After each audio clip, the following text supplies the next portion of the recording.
Okay, let's move on to the next ayah, and inshallah this matter will be clarified for us. وَخْفِضْ لَهُمَا, and lower to them. وَخْفِضْ, خَافَضَ, خَفَضَ, to lower. خَافِضَةٌ رَافِعَةٌ, the day of judgment will bring down those who are high. So, وَخْفِضْ, lower, bend, go down, bring down. لَهُمَا, for them, meaning for both your parents, جَنَاحَ الذُّلِّ, the wing of humility. What is janah? Janah, wing of a bird, or the side of a person. And the word janah is also used for hand or for arm. Okay? So, your side, your arm, what should you do? Allah says, وَخْفِضْ, lower it. لَهُمَا, for them, جَنَاحَ الذُّلِّ, the wing of humility. What is الذُّلِّ? Humility. To be humble before someone. So literally, when you go in front of them, be humble. Show humility. Show them your submissive side. So when you sit in front of them, don't sit arrogantly. When you stand in front of them, don't stand arrogantly. When you speak to them, don't speak arrogantly. Speak with humility so they can talk to you. Otherwise, what will happen? If you're rude with them, if you're tough with them, you're arrogant with them, will they even be able to talk to you? No. So be extra humble before your parents. And remember, this is all talking about when they're old, when parents have reached old age. So especially when parents age, then be even more humble. Why? Min ar-rahmah, out of mercy. Come on, don't they deserve mercy? Look at how much they've done for you. And look at the difficulties of life that they are going through. I mean, parents, do they live an easy life? Think about it. A man, what is he doing? Working in a place that he hates, basically. He'd rather be home spending time with his kids. But where is he? Sitting in an office that doesn't even have a window.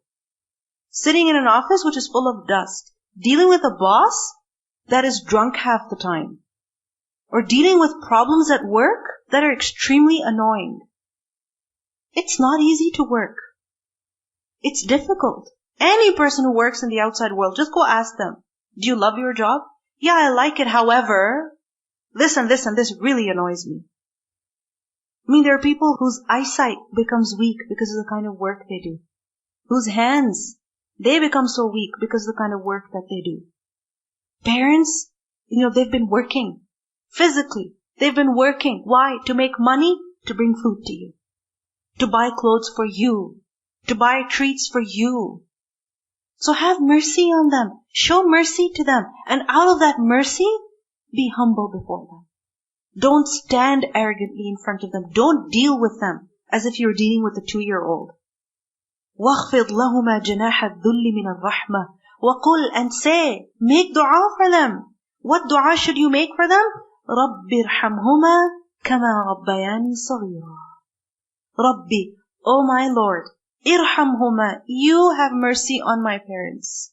Kama, because, or just as, Rabbayani, they raised me, saghira, as small, meaning when I was small, when I was little, they raised me. Now notice over here, what is the dua for? Oh Allah, have mercy on my parents. Earlier, in the same ayah, what was said?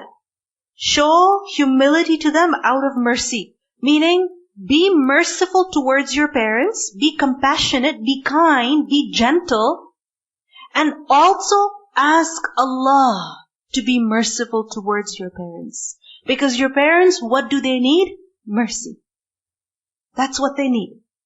Because the fact is that no person can be kind to another unless Allah allows him to feel mercy for that individual. Otherwise, there could be a sick person in front of you, an injured person in front of you, but your heart doesn't move. You have no compassion for them. They're dying, they're miserable, but you don't feel anything for them.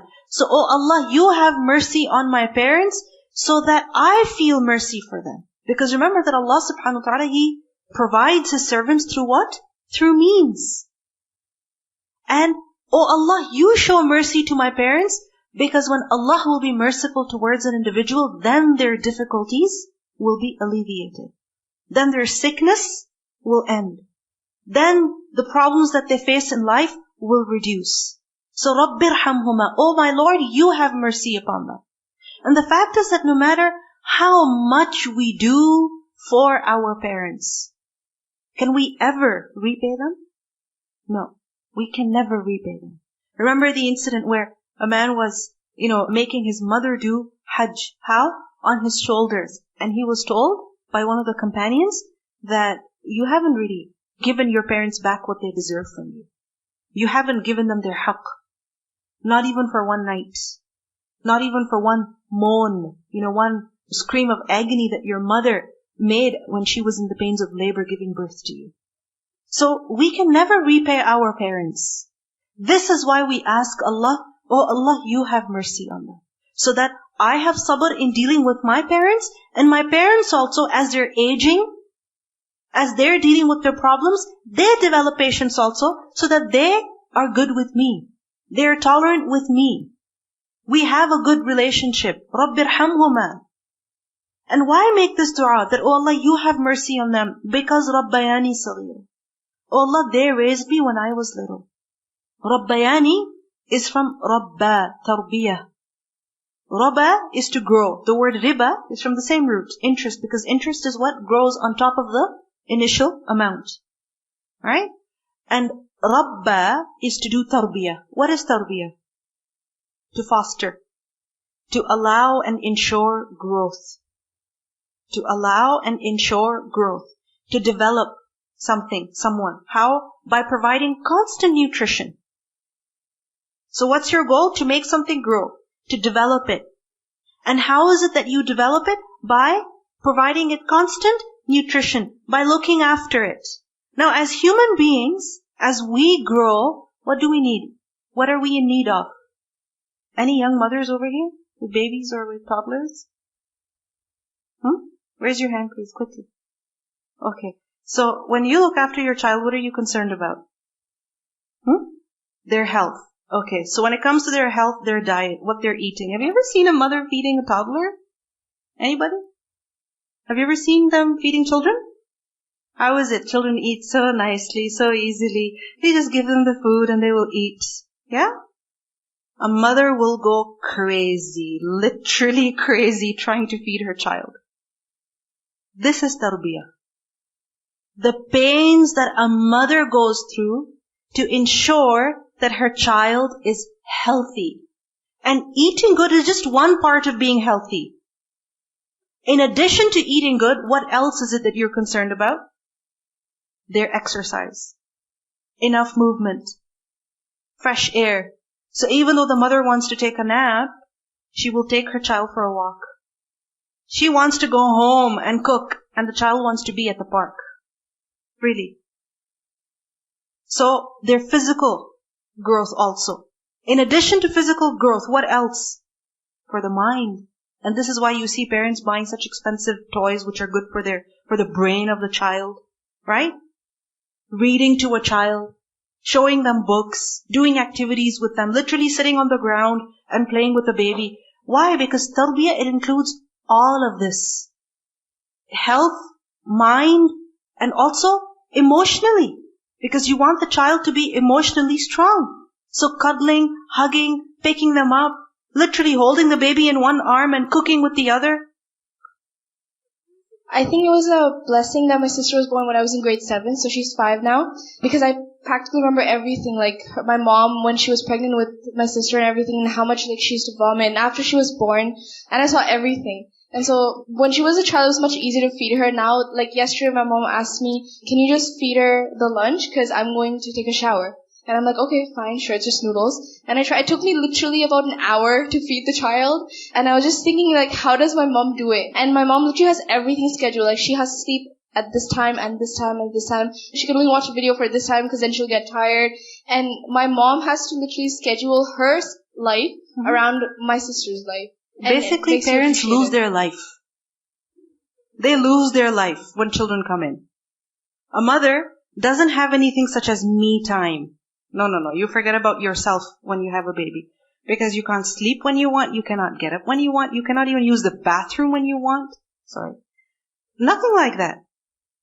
I was just thinking the fact that you're actually alive till now.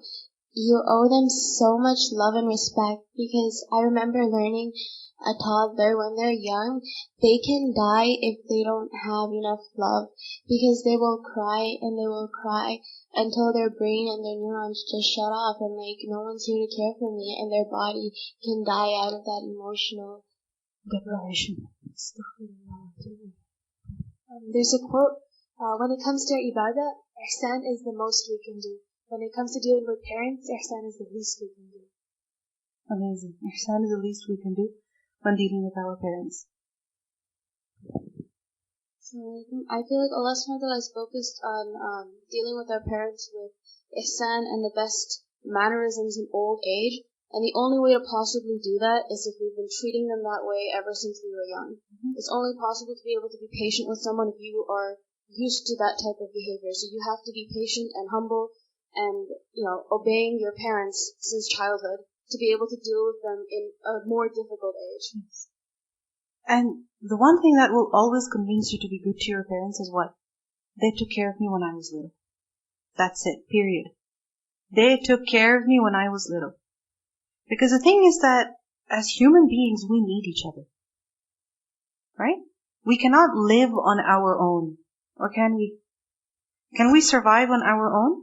No. We are so needy from the moment we are born. For what? For food. For love. Right? For hugs. For kisses. For cuddles. Right? We are so needy. For so many things. I mean, when is it that a child can independently use the bathroom? Independently. 7 maybe? That they can go to the bathroom and wash themselves and, take care of their issues themselves, and the mother doesn't have to come in or the father doesn't have to come in. Think about it. For 7 years you're wiping somebody, cleaning them. Isn't that enough of ihsan? Think about it. If somebody prepares food for us for 3 days because we were sick and they bring it to us, we feel like, oh my God, they've done so much for me. How can I ever repay them? Your mom cooked for you every day. And she fed you every day, not just once but multiple times. How can you ever repay your mother? If somebody gives us a gift of $1,000, we'd be like, oh my God. Even if I disagree with them, I cannot say anything to them. It's a very awkward situation, because they've been so generous with me. They gave me $1,000, so I kind of have to agree with them and support them in everything that they do. Our fathers have given us more than $1,000. But yet we raise our voices. And yet we disrespect them. رَبِّ ارْحَمْهُمَا كَمَا رَبَّيَانِي صَغِيرًا.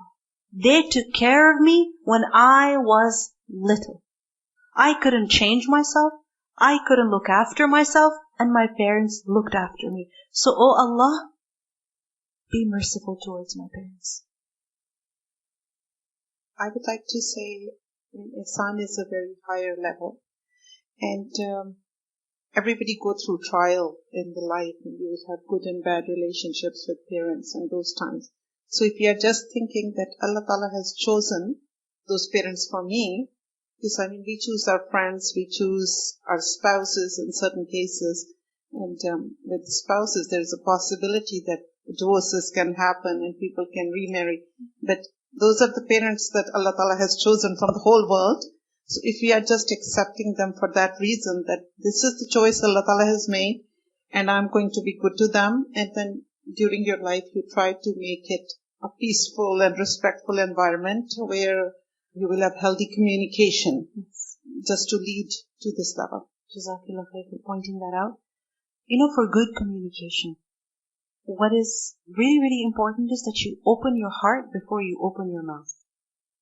And what it means by opening your heart is that you embrace the person, you accept them the way they are. They are faulty, they are imperfect, they have problems, they have issues. There are things about them that you don't like, but still you embrace them. You accept them the way they are. And when you will accept them the way they are, acknowledging their good and their bad, only then you can communicate with them properly. So open your heart before you open your mouth. When I went to university, I learned about like 2 key pieces of research that helped me understand like why we should be really good to our parents. In neuropsych, we learned that the teenage brain is very different from the adult brain, and the prefrontal cortex, which is in charge of like decision making and good judgment, is not fully developed until you're like 19, 20.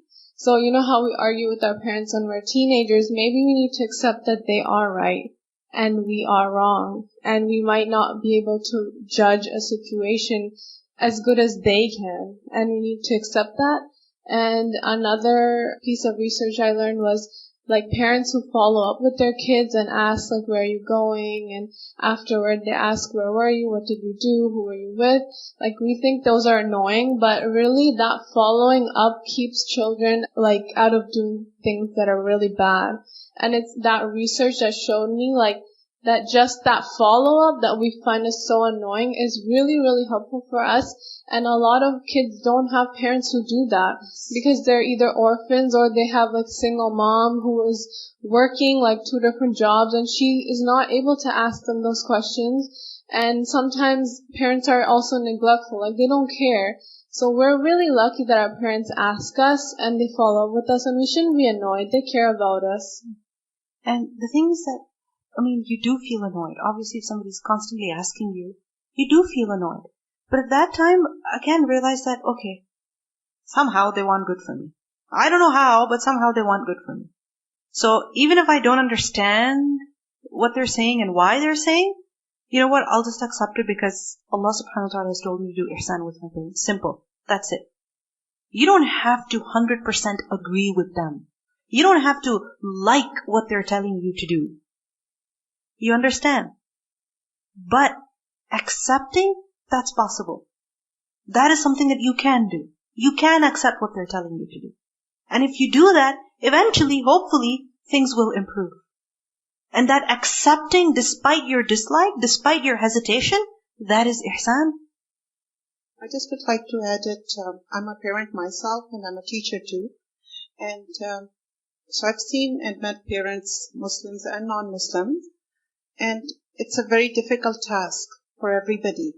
And you see excellent parents who could be Muslims or non-Muslims, and you could have parents who are not that good parents, but really a lot of us just don't know how to parent, and nobody wants to really learn. I'm not saying nobody, but a lot of parents, they really don't want to acknowledge that this is something that need to learn. So sometimes they try to do their best, and they don't know the changes, or it's not only cultural, like it's everywhere.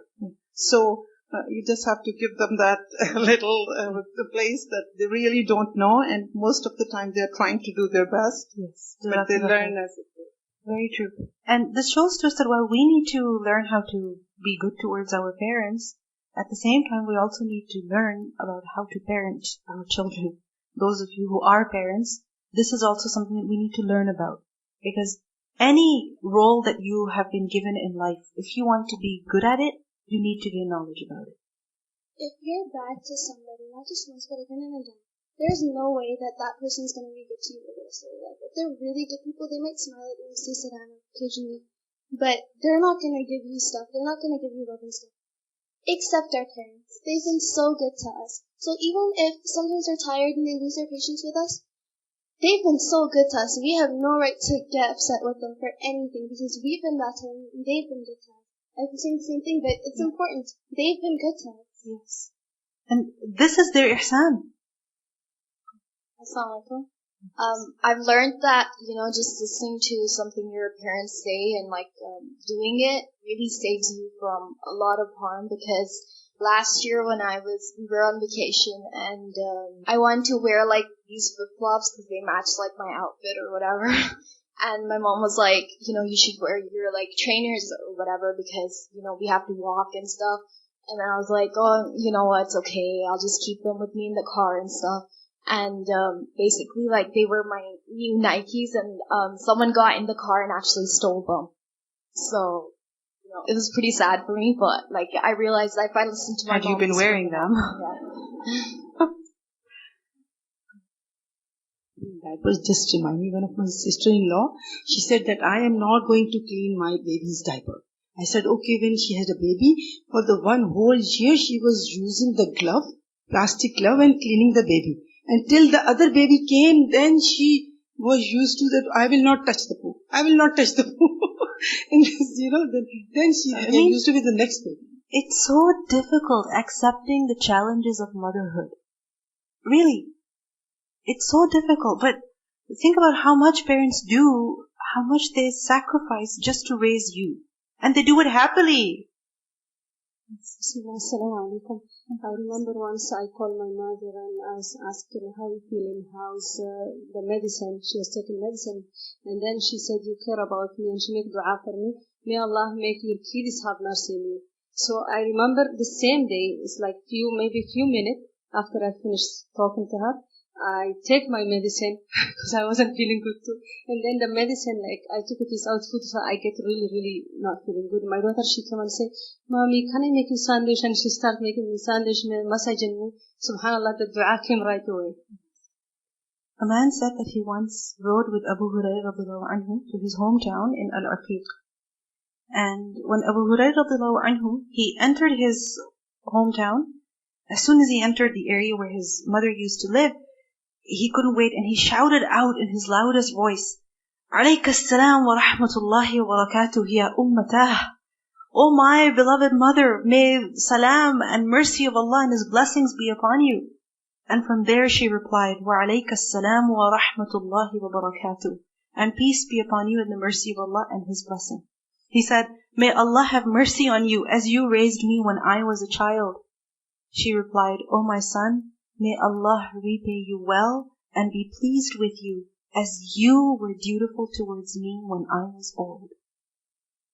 The thing is that when we are good towards our parents, we're getting double benefit. Not just double, many, many benefits. One is that the ihsan that they did to us, at least we are, doing some good in return. That can never match the good that they've done, but at least something. And this is a sign of being a grateful person. And secondly, when you do good towards your parents, you know what you get? Their du'as. And no one in the world will make dua for you the way your parents will make dua for you. No one. Really. The way your parents make dua for your health, for your success, for your happiness, for your ease. Nobody makes dua for you like that. You ask so many people, remember being in your du'as, remember being in your du'as. How many times do you tell your parents, Mom, please pray for me? She'll pray for you even before you think about praying for yourself. I was just thinking that when you said many of the things that we say to our parents when we're annoyed, right? Sometimes we say that, I wish you weren't my mom. I had a different, cooler mom or whatever. And then you really think, in basic biology, you are who you are because you have that mother. You came from your mom and your dad. With their combined characteristics, you are who you are. So if she wasn't your mother, you wouldn't be who you are. And so that kind of shows that you can find common ground between your parents and yourself because you came from them. So there is a middle ground and you just need to find it. Yes. Okay. I just want to quickly share something. My mom put me in the kitchen and made me cook at a very, very, very young age. And I hated that so much. And then it became a responsibility that I had to cook because I was the oldest daughter. And every time I'd cook something, my mom would give me du'as like, oh, may you get amazing in-laws and may your life be like the best. And I'm like, Mom, stop giving me so much du'as. Like, I get it. You keep repeating. Yeah, you keep repeating the same du'as. And I was like, it's so annoying. And then alhamdulillah, when you see the du'as actually being fulfilled, you praise, it's subhanAllah, it's some next level thing. And the second... It is. and the second thing is my mom always used to tell me, she's like, without me, you have no identity. And up until, recent years, I didn't understand. But when I see people that are orphans, I understand that. Then I get it. And I'm like, oh my God, alhamdulillah, I have a mother.